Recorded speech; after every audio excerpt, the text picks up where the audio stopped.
back that phrase? Absolutely. So? Yeah. You're talking about the failures of the other parts of society.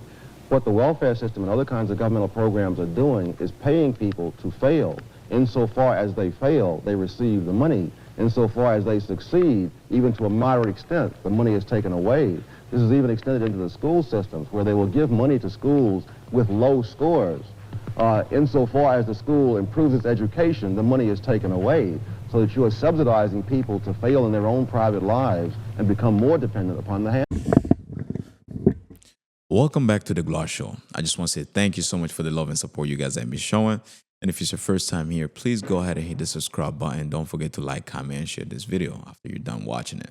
And if you haven't hit the notification button also, I highly recommend it, because every time we drop, you can get notified to tune in.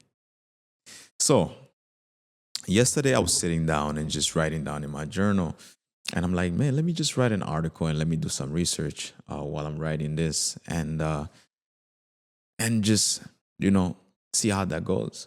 And it's something that I do almost every single day. Sometimes I would just sit down and just start writing, and I've been enjoying it. I've been enjoying doing it. It's something that I see myself doing for a long time.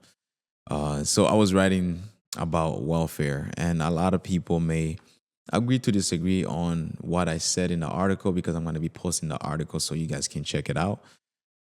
And some may agree with what I said. I just feel like welfare is there to help people, but it's there to also fail people. Whenever you rely too much on someone else, you'll never truly understand how much you're capable of accomplishing on your own. And a lot of people who either were on welfare, getting food stamps, and so many other stuff may actually relate to this sentence.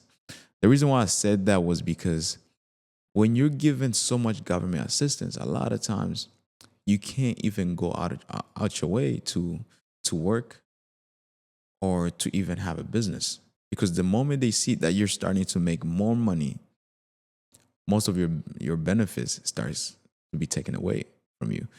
And sometimes I ask myself, why is that? Why do you put yourself in a position to help people and then try to fail them? Because you don't want to see them elevate themselves. You don't want to see them go out their way to try to build themselves up. Then what's the point of having welfare in that case? Some people may say, oh, because, there's people that really need it. There's people who are disabled that need, some sort of assistance. And I understand. In that case, I understand. If you're not able to work, the government must support you. But if you're able to work and you want to work and you're given all those benefits, but then you're told, if you start working, you're making this much money, we're going to take it away from you. Oh, you're going to lose the Section 8 housing. Now you're going to have to look for an apartment that is, 3 times more in price compared to what you had before. And I said this, there's nothing wrong with depending on others for assistance, but you should depend on people who pushes you to be better. That is just something in life too, a lot of times, if you want to be better at something, you are going to try to surround yourself with people who are actually either better than you or who are actually doing what you're trying to do. Because in that case, they're going to give you some sort of guidance. And that's why a lot of people tend to run to their mentors. Oh, I have a mentor for this. I have a mentor for this. Because you have someone that's pushing you to be better. Someone that sees you and say, you know what? I know you want me to give you this. I know you want the handout, but I'm going to show you the blueprint. I'm going to show you the blueprint. I'm going to teach you how you can actually achieve what you're trying to achieve. Have you ever been around gatekeepers? You've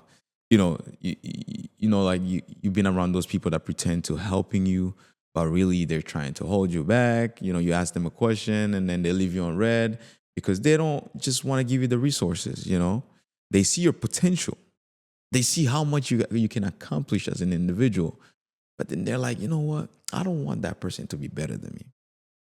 They see how big you could become if only the right resources and opportunities were shared with you. So that's the same thing that when I look at welfare, I'm like, they see that you can be better. They know for sure that if you go out, if they were to give you those assistance, but they allowed you to actually go and work, they see that in the next couple years you could be a homeowner. But they don't want you to be that. They want you to stay in Section 8 and not be able to ever own a home. And which is crazy. And I look at home as something very important. I think home is generational wealth because it can be passed down. When you have kids and you have your own house, you can pass it down to your kids can pass it down to their kids, and so on. But if they're not giving you that opportunity, then what's the point of staying there? And I'm not saying this to make you feel like, oh, welfare is bad, get out of it. No, but I'm saying you can't don't rely on welfare for the rest of your life if you're able to work, if you're able to make something happen for yourself. What I'm saying is go out there, find those opportunities. I know you can accomplish, I know you can make it happen. But if you're gonna focus on welfare and welfare only, when are you gonna ever be a homeowner? When are you ever gonna, buy a car or pay for your kids' education, or just anything that you can take care of on your own to help yourself elevate throughout this life? And let me ask you this. If you were given a choice to receive $1 million, somebody say, I'm going to give you $1 million. Take this $1 million and that's it. But I'm not going to give you the resources. I'm not going to teach you how to make more than that. That's all you have. You have no clear knowledge on how to multiply that money, but you're getting $1 million. Or they tell you, you know what? Instead of giving $1 million, we're going to give you resources to turn that $1 million into $10 million.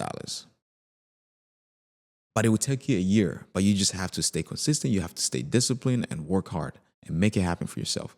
But you're going to make $10 million. Some of you are going to choose the $1 million, because it's easy.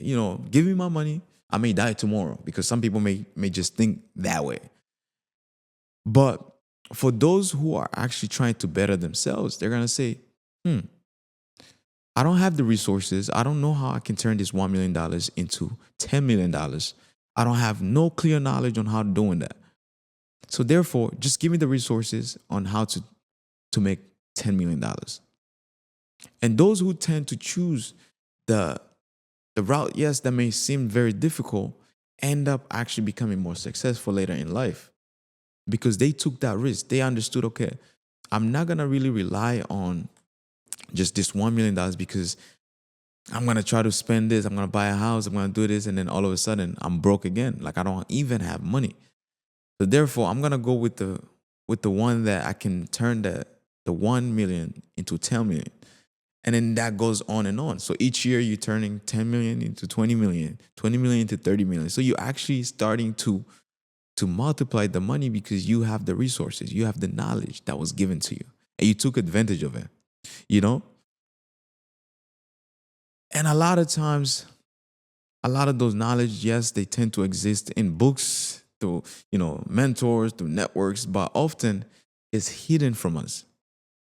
So if you're not being given that by so-called the welfare programs, if you're not being given jobs, instead of depending on them, saying, oh, I live in Section 8, I'm only paying $500 a month for rent.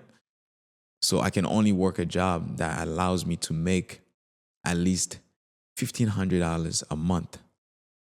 How else are you going to fund your future? It's going to be very difficult.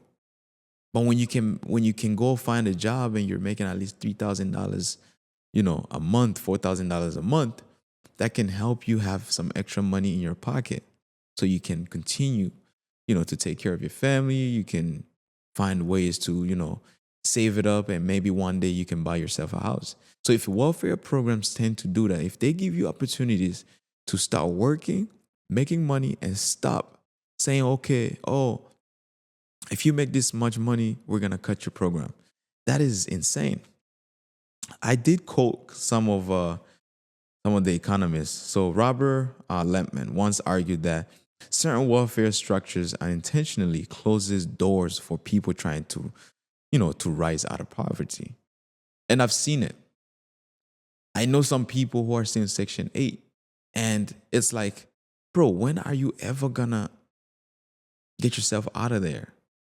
I understand you're paying lower rent, but it's difficult because you're gonna be so comfortable and you're gonna stay there for the rest of your life. It's gonna be hard to explore the world. It's gonna be hard to travel. It's gonna be hard to when you go to school or when you send your kids to school. It's gonna be hard for you to get them ready.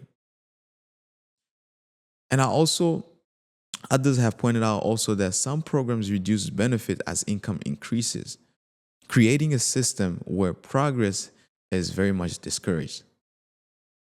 And I also quoted one of my favorite economists, Thomas Sowell. He argued also that welfare in some cases ends up subsidizing failure because the moment people succeed, the support is taken away, which is very true. That's what I'm talking about. The moment you start making more money, the moment you start opening up a business, it is all taken away.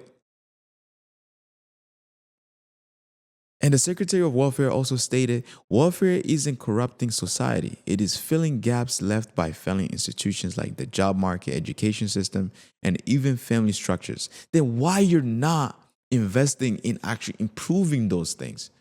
Why you're not putting more jobs in the community? Why you're not improving the education system? One thing that I realized also is when schools, their grades and everything is terrible, which is something that also Thomas Sowell also quoted, is that when schools see that students are failing, the government start putting more funding into that school. The moment they see that the school, actually students are succeeding, they start taking that away. And that's also another problem, is you start failing the students because you see that they're actually improving and they're becoming better. And it's crazy how like most of those things work. And I want you to do research on your own and just, take a look. This is true. A lot of times, whenever they see that you're starting to get better, you're starting to build yourself and make something better out of yourself, whatever they're giving you, they're going to try to take it away. They're going to find ways to fail you. The moment they see, this coming month, they're making $3,000. So therefore, we're going to take $200, $500 away from their government fund, whatever, welfare funding. We're going to take it away so that way they can still be behind. And a lot of people are scared of that. A lot of people are in fear of that. I also did mention where, let's not forget what happened when system did fail, especially this year. I mean last year, where, when the government shut it down, when the government did shut down, people were panicking. Oh my gosh, how can I feed my kids today? Oh, Donald Trump, this and that. Families were struggling to put food on the table because a lot of families did not even have an emergency fund. They didn't have nothing saved up because they relied so much on food stamp. Because if food stamp is not around, my kids can't eat. Food stamp is not here, I cannot do it. I can't afford it. I can't afford groceries. But the deeper the issue it is, when you rely too much heavily on the government, especially the government assistance, you put yourself in a position where the support can be taken away at any moment, and then you're gonna start struggling. So the reason why I sat down today and actually spoke to you guys on this topic in today's episode is because I care so much and I always want to improve myself, and I want you guys to improve as well. That's why like this channel is more for a life lesson and just having different perspectives. And if you disagree with me that welfare is one of the best things in the world and it's helping people, comment below. I want to hear your take on it.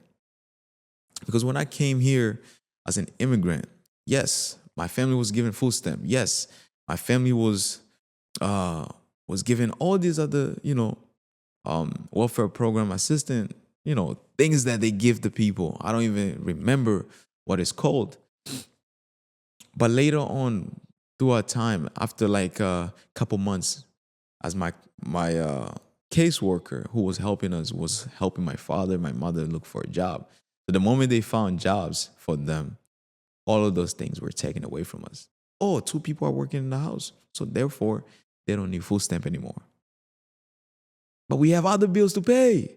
Then why are you taking it away if if you give it to us? Now, okay, now we have to get money out of our paychecks to try to get groceries every month. Yeah, it was a little tough, but we managed to do it because we understood what's given to you, but the government can be taken. It can be taken in a second. So if you did enjoy this episode today, please go ahead and comment below. Tell me what you think, because this is important topics to discuss. And I think we should uplift each other. We should continue to, look at things that's holding us behind and see how we can maneuver to, do it. Because if you look in other communities, not so many people have welfare programs. I was watching this other video where in one community, there's this one village that's just a bunch of Jewish people. And they all have like 15 kids, 14 kids, and they're supported by, the welfare programs. What if the government decided to say, you know what, we're going to take that away? You know how many people will struggle in that community? So many, because they have 14 kids, 13 kids. It would be so hard to start feeding all those kids. So therefore, start working for yourself. And a lot of those people in those communities have their own businesses. They hire their own people and so on, because they understand what's given to you can be taken in seconds. Once again, thank you so much. This is The Gloss Show. If you did enjoy, hit the subscribe button. And until next time, peace.